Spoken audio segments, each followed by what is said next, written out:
Um, when my wife Brittany was pregnant with our daughter, I was like, I'll do the responsible thing. I'll go get a life insurance policy.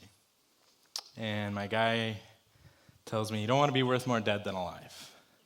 I said, no, like if something happens, I want Brittany to be able to pay off the house. I want Soren to be able to buy her house because they're going to be like $1 million by the time she can buy a house at this rate.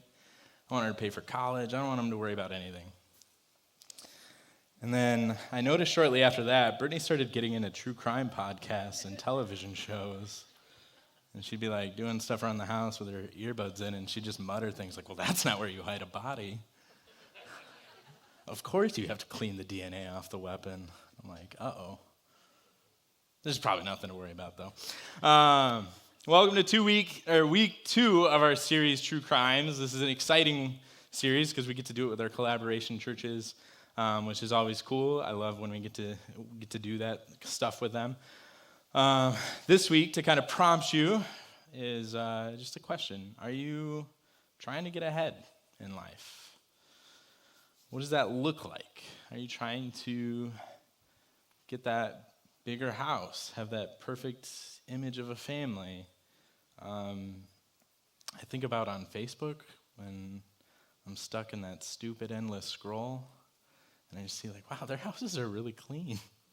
Wow, their kids are really nice to everybody. Are you trying to get that better car, that meaningful job? In this story, it means having a lot of sheep and goats, which for our family, this year we've been collecting chickens like baseball cards, and saying goodbye to chickens like baseball cards. This pursuit can often lead to unhealthy extremes. It can cause us to get so narrow focused on this thing that we think is the ultimate thing, this, whether it's success or whatever, money, power, control. We get so narrow focused on it that we start to sacrifice relationships. It could be friendships. There's just new data that came out around the turn of the year about dudes are lonely. They don't have friends.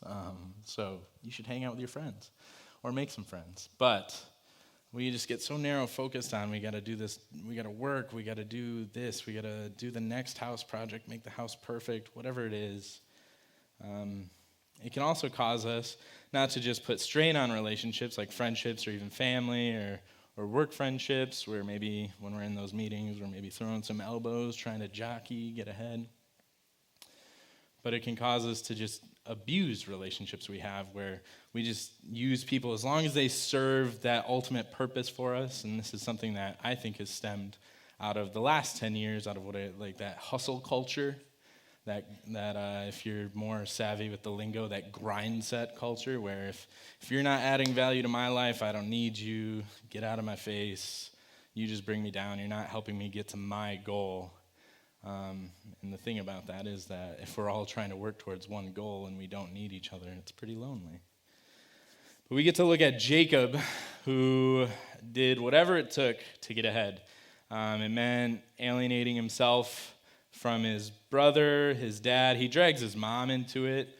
So dad's not too happy with mom, and his brother is not too happy with mom. He ends up burning his uncle. Both of them end up wanting to kill him. His brother, who is a hunter, literally is like, I'm going to go find my brother. And he's scared of him. But he's doing whatever it takes to get ahead in life. And he doesn't really care what it looks like. And we'll see how that story does turn, how just because Jacob doesn't trust in God's plan for his life, God still has a plan. He still works something out of this mess that Jacob creates within his family and within his own life.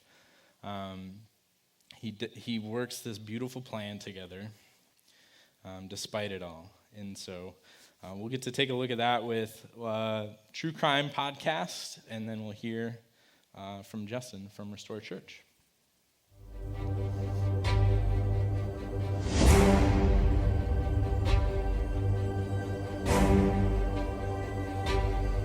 Hey, welcome into our True Crimes podcast. I'm Justin, and I'm here with our host, Matt, CJ, and Braden.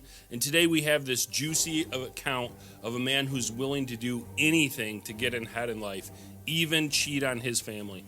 Get ready for a true crime story that's as old as time, but yet still relevant for today. That's right, Justin. Today we're looking at this guy who fought and deceived, and he clawed his way through life trying to just get ahead.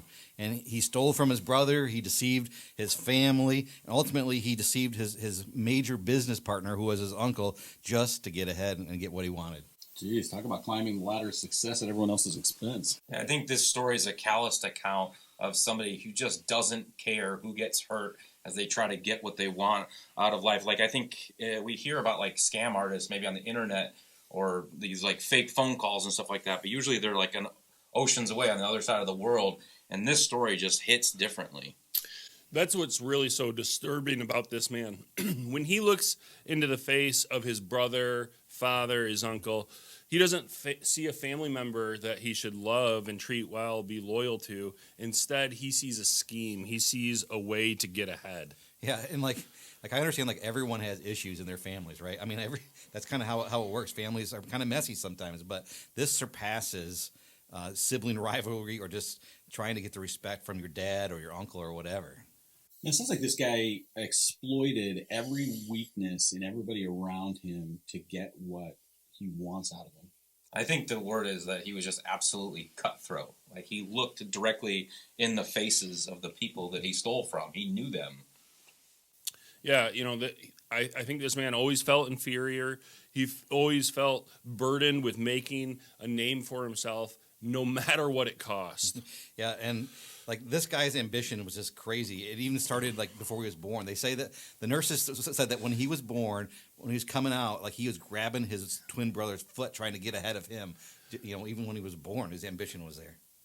All right, so from what I understand about birthright laws back then, a major portion of the inheritance goes to the firstborn. And it sounds to me, though, like this dude had a special extra level of deception and quarrelsome and really just manipulation of his heart, right? Really, it's just kind of shocking what this guy would do to get ahead. I'm guessing that Thanksgiving dinners were a little bit awkward for him.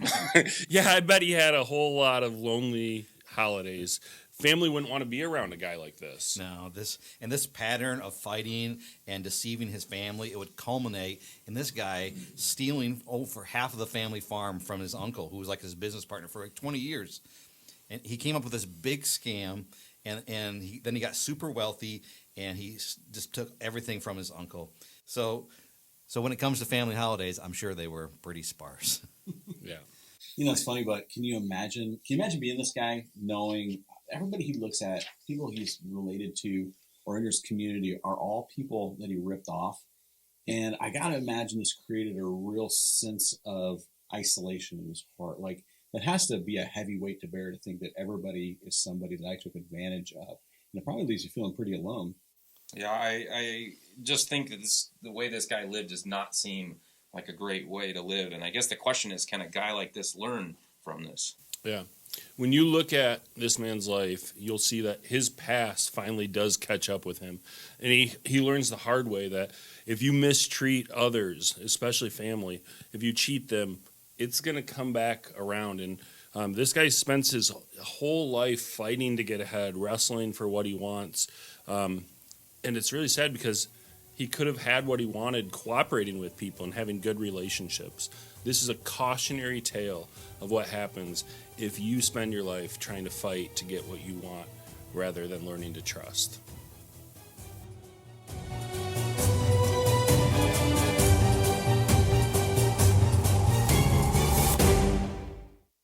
We can avoid a lot of pain in life when we learn to trust God rather than our own abilities. The path to a blessed life comes through trusting in God, not working our own plan. One of life's biggest questions is, can God be trusted? I'm not sure what you believe about God. Maybe you're still trying to figure out if you believe in Jesus. Maybe you've been following Jesus for a long time. Either way, there's still times where we will ask, is God worthy of our trust? Is he actually here for me? When we feel like God isn't here with us, it can feel very isolating and alone. And sometimes we might feel like I'm all I got. I'm the only one I can count on. This leads to like a hyper independence, and this hyper independence is not healthy. It can actually lead us away from God. It can lead us away from others, and it makes us feel like we need to take matters into our own hands. And this is definitely what Jacob did. But there was a promise that God had for Jacob, and a truth that is relevant for us today. And it's this: God wants to bless you. Jacob has one of the best origin stories ever. His mother, Rebecca, couldn't have children, and so his dad, Isaac, prays, God, will you make my wife pregnant? And God answers this prayer. Strife in Jacob's life started from before he was born. Rebecca prays to God. She says, why does it feel like there's an MMA match in my belly? And God says, it's because each one of these babies represent a nation that are going to fight with each other. And he says, the older will serve the younger. This was not normal in that time.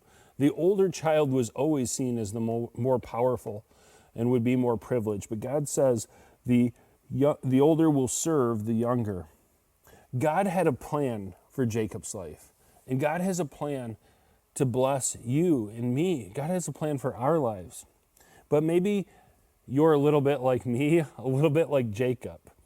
What we often do is we try to rush ahead of God's plan. And that's certainly what Jacob did.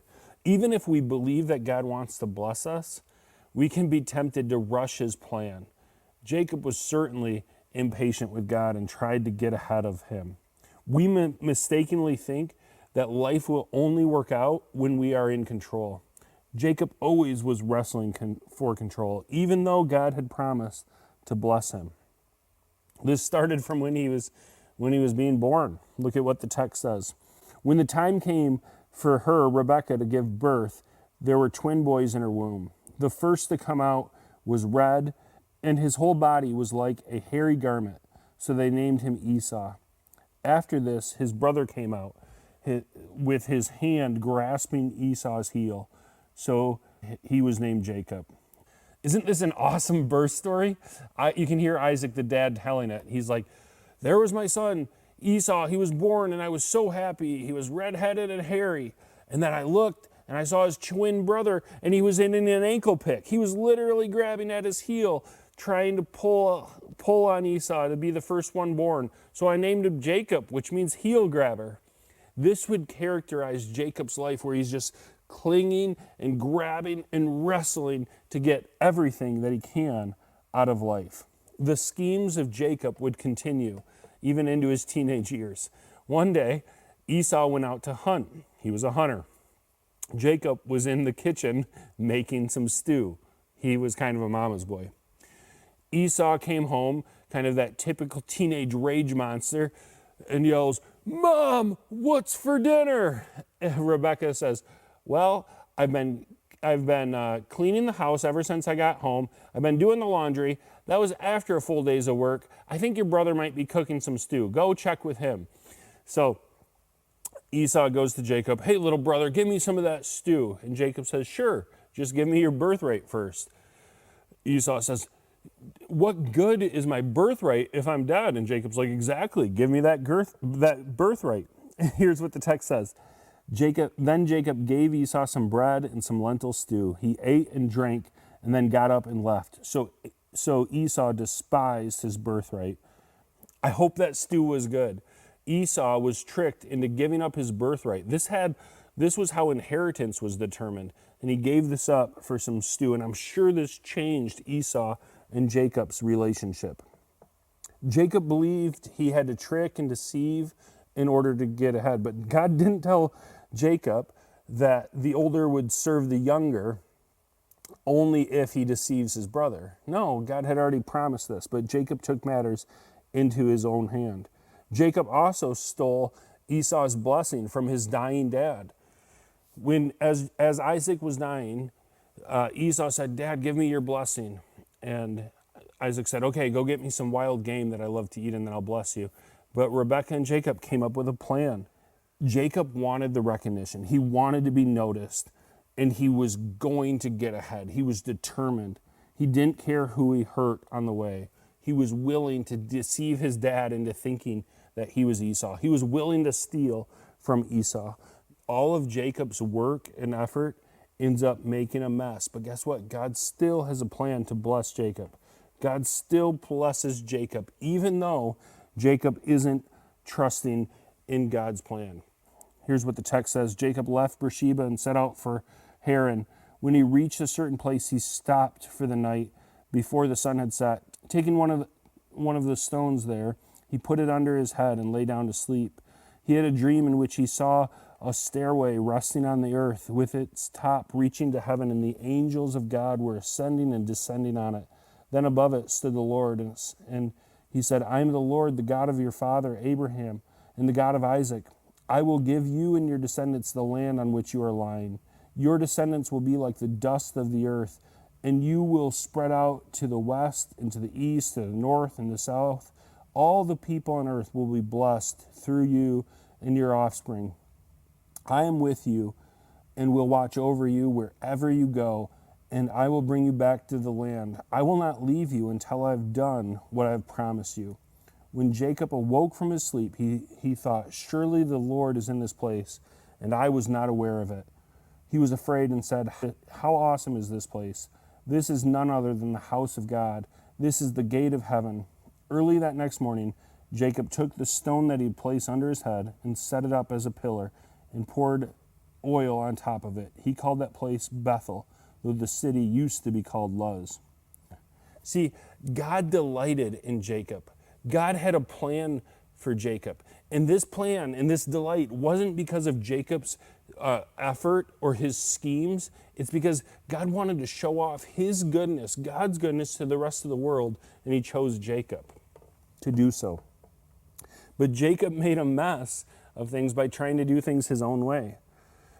Yet God still used Jacob, and God still wants to use you and me even when we make a mess of things. Jacob realizes God's in this place, and he calls this place Bethel, which means house of worship. He's saying, God's here, I notice it, I'm going to place this stone down as a reminder. But this is what God wants to do with Jacob's life, but he's still in a hurry. And when we get in a hurry, we mess up God's plan. And here's what Jacob finds the hard way, is that deceivers end up getting deceived. Jacob left this place and he arrived in a distant land where he sees a beautiful woman named Rachel, and he ends up finding that Rachel's the daughter of his uncle Laban. Yeah, it was a different time back then. And he says to Laban, I want to marry your daughter Rachel, which is his cousin, different time then. And he comes up with his agreement, hey, I'll work 7 years as long as I can marry Rachel, and they agree. Now Laban had 2 daughters. The name of the older was Leah, and the name of the younger was Rachel. Leah had weak eyes, but Rachel had a lovely figure and was beautiful. Jacob was in love with Rachel and said, I'll work for 7 years in return for your younger daughter Rachel. Laban said, it is better that I give her to you than to some other man. Stay here with me. So Jacob served 7 years to get Rachel, but they seemed like only a few days to him because of his great love for her. Then Jacob said to Laban, give me my wife. My time has completed, and I want to make love to her. So Laban brought together all the people of the place and gave a feast. But when evening came, he took his daughter Leah and brought her to Jacob, and Jacob made love to her. Laban explained to Jacob, hey, it's customary that we don't give the younger daughter before the older. And Jacob would have been like, maybe you should have said that 7 years ago when we made this agreement. Jacob gets deceived when he's used to deceiving people. But Laban can tell he loves Rachel, and he says, listen, if you finish the honeymoon with Leah, I'll let you marry Rachel, work 7 more years for me. Jacob agrees to this plan. He has 2 families, and they begin to grow. Like Jacob, sometimes our effort is the opposite of trusting God. Jacob felt like what he had to do was fight in order to get the things that had been promised to him. As his family was growing, as the crops were growing, Jacob just continued to feel this need to get things, possessions, and get the life that he wanted. And so Jacob has a conversation with Laban, and Jacob said to him, "You know how I have always worked for you and how your livestock has fared under my care. The little you had before I came has increased greatly, and the Lord has blessed you wherever I have been. But now, where may I do something for my own household?" Again, he's wanting to make a name for himself. "What shall I give you?" Laban asked. "Don't give me anything," Jacob replied. "But if you will do this one thing for me, I will go on tending your flocks and watching over them. Let me go through all your flocks today and remove from them every speckled or spotted sheep, every dark-colored lamb, and every spotted or speckled goat. They will be my wages, and my honesty will testify for me in the future. Whenever you check on the wages you have paid, any goat in my possession that is not spotted or speckled, any lamb that is not dark-colored, will be considered stolen." "Agreed," said Laban. "Let it be as you said." But Jacob's still not trusting God, and he's still not trusting others, and he certainly hasn't learned integrity. He could have asked Laban, "Hey, I've helped make you so prosperous, give me half the farm." Laban might have done this. It would have been a blessing to his 2 daughters and his new family. But instead, Jacob says, "You don't need to give me anything. Maybe give me your weak livestock, those who are spotted." But then he comes up with this plan to take a sap from trees and mark animals.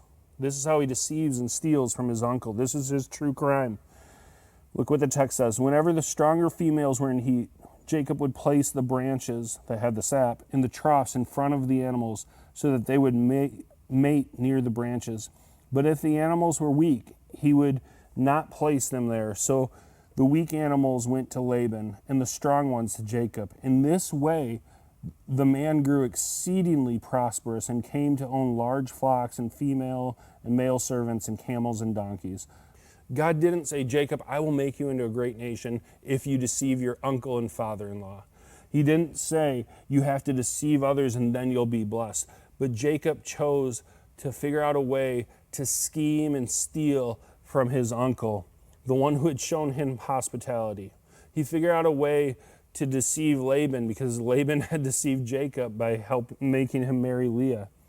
Jacob got the family he wanted, he got the possessions he wanted, and now he was going to find a way to make things on his own. God doesn't make promises to you and me only if we're willing to do our own work or effort or cut corners. God makes a promise and he can be trusted, but Jacob's still not trusting in God. God is someone who can be trusted. Sometimes, like in Jacob's case, it seems like our plan is working. Jacob was getting rich off of this, but all of his actions came at a cost. He was hurting people along the way. He's ready to go off on his own. He's ready to leave this land and take with him his wife and his new family and all the crops. But he can't tell Laban this because he's cheated him. So he leaves at night, and Laban finds out this, and he's so sad.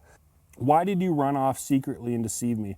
Why didn't you tell me so that I'd send you away with joy, singing to the music of timbrels and harps and guitars and drums? You didn't even let me kiss my grandchildren and my daughters goodbye. You have done a foolish thing. I had the power to harm you, but last night the God of your father said to me, 'Be careful not to say anything to Jacob, either good or bad.'" This could have been a party. This could have been an awesome send-off. Laban could have been like, "Oh, my family's going away. I'm going to bless them with a festival." But instead, because Jacob had deceived his uncle, he had to sneak off at night. Bad choices have bad consequences. Jacob had done these things to hurt people, and so it wasn't going the way it should have gone. Sometimes it seems like our plan is working, but then the past catches up with us. Jacob leaves this spot where Laban lives, and he goes back to his home where Esau lives. And remember, he's hurt Esau. He's stolen from the birthright and the blessing from Esau. And so Jacob is rightly afraid because Esau is a hunter. He's a powerful man. Jacob's a weaker man. In great fear and distress, Jacob divided the people who were with him into two groups, and the flocks and herds and camels as well. And he thought, if Esau comes and attacks one group, the group that is left may escape. Jacob knows that he's wronged people. He knows it's not right. And so he comes to this spot, he's like, oh, Esau's going to kill me. Esau's going to kill my wives. Esau's going to kill my children. Let me split them up into two camps. Maybe one will escape. That amount of stress that he's living with because of his past decisions is not a blessing. There's pain and heartache when we go our own way. What's Jacob going to do in this critical moment? Is he going to try to come up with another scheme? Or is he going to cry out to God for help? Transformation happens when we call out to God. The past has a way with catching up with a person, and the past catches up with Jacob. He's in this critical moment. He's fearful and afraid. He's schemed, and the schemes have gotten him in trouble. Even though he's been rich over it, he still has this high amount of stress. This time, though, Jacob tries a new approach. He tries to go to God in prayer. Look what Genesis says. Then Jacob prayed, O God of my father Abraham, God of my father Isaac, Lord, you who said to me, go back to your own country and your relatives, and I will make you prosper. I am unworthy of all the kindness and faithfulness that you have shown your servant. I had only my staff when I crossed the Jordan, but now I've become two camps. Save me, I pray, from the hand of my brother Esau, for I am afraid that he will come and attack me, and also the mothers with their children. But you have said, I will surely make you prosper, and will make your descendants like the sand of the sea, which cannot be counted. Notice that Jacob understands that his success isn't because of his schemes and work. Jacob finally understands his success is because God is blessing him. Jacob is finally trusting God. And so in this moment of fear, Jacob calls out and he's like, God, I need your help. I'm afraid of my brother Esau. I'm afraid that he might hurt me. Will you help me? When we learn to cry out to God like this, he answers our prayer. That night, Jacob actually wrestles with God. He's wrestling all night with who he thinks is a man, and he finds out in the morning that it's God. God touches Jacob's hip, and for the rest of his life, he'll walk with a limp. He's forever changed. His name's actually changed from Jacob to Israel, which means wrestles with God and man, which is so true of Jacob's life. He just constantly was wrestling with God and man, but now he's learned to trust in God. He makes peace with his brother Esau. He learns to trust in God.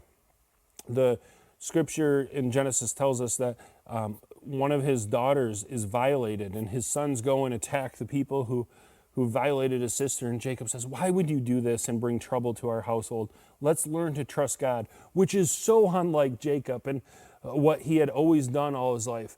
But once he cried out to God, he's a changed and transformed man. God actually takes him from this man who's a deceiver, and he's turned into a worship leader. That's really what he is. That's what the transformation process can do. Jacob is changed from a deceiver into a worshiper. At the very end of his life, God sends Jacob back to Bethel. Here's what Genesis 35:1 says. Then God said to Jacob, go up to Bethel and settle there and build an altar to God who appeared to you when you were fleeing from your brother Esau. Remember that dream Jacob had. As Jacob was fleeing, he stopped there and he put one pillar on the ground and said, God's in this place. Now God is sending him back there. But he's not sending that same old man to that same old place. He's sending a new man to that place, a changed man. And Jacob goes and he sets up a pillar, a place to worship God. And that's what Jacob does. He helps other people connect with and worship God. Genesis 35, 14 and 15 says, Jacob set up a stone pillar at that place where God had talked with him, and he poured out a drink offering on it. He also poured oil on it. Jacob called this place where God had talked with him Bethel.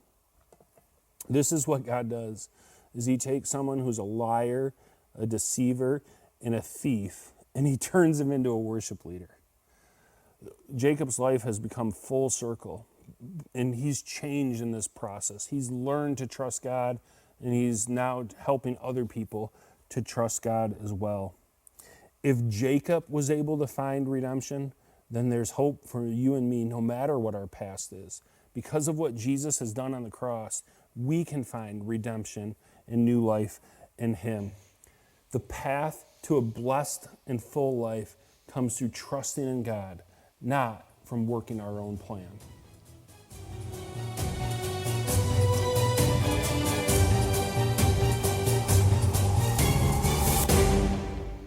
So Jacob's life and story shows us that we can trust God right from the jump, that we don't have to go through this mess. We don't have to burn people. We don't have to use people. We don't have to try to throw elbows around at the meeting table or whatever to get ahead. We don't have to lie, cheat, steal, scheme, plot, whatever.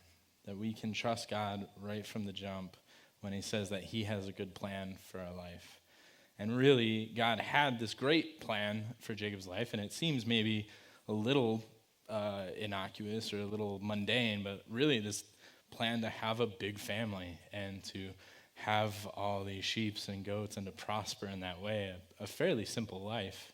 The thing that Jacob was longing for the most, and he felt like he had to cheat his brother, his uncle, everyone around him to get to it. But God was going to get him there anyways. Now, don't take this as a roadmap that you should do that and then be like, oh, I'm so sorry, God. Don't do that. But God has a plan for you. And maybe you're in the midst of that mess. Maybe you've gotten yourself into some mess with family or friends or work or whatever. Maybe you feel like you're trapped in this, like Jacob, I've got to try to, I'm getting cornered. They're coming after me. I got to split up. I got to do whatever. Maybe you feel like you're in that mess. God still loves you, and God still wants to bring you out of that, and he still wants to bring you into the life he has planned for you. So today, that's the call, that maybe you've been following Jesus for a while, and you've gotten yourself wrapped up into some mess, but there's a call that God has to call you back and to reconcile, because that's the beauty of Jacob's story, is he gets reconciled with his uncle and his brother. God is calling you into that. And maybe you're here and you've never really considered what it would look like to follow God and his plan and to learn what he has in store for you. So that today is a chance to maybe believe that for the first time, to say, I want to know more what God has in store for me, and I want to follow him and not make life a mess like Jacob. So with that, will you pray with me? Gracious God, we come to you, we thank you for the gift of this day, the gift of your breath in our lungs. We thank you for this time to gather, to sing, to worship, to see friends old and new, and to learn about you and your plans, and that you are good and we can trust you with our lives, that we don't have to rely on our own strength, our own schemes, our own wisdom, our own wit, our own tact, that we can give everything to you and trust you and know that you have a good life in store for us. And God, we pray that whatever mess we're in right now, because of maybe our own selfish actions, our own desires, our own the things of our own hearts, that you'd help us to seek reconciliation with those we've hurt, those we've wronged, and that we could come back to that life you want for us, and that we could bring others with us into that life. All this in your son's name. Amen. Thanks, Adam.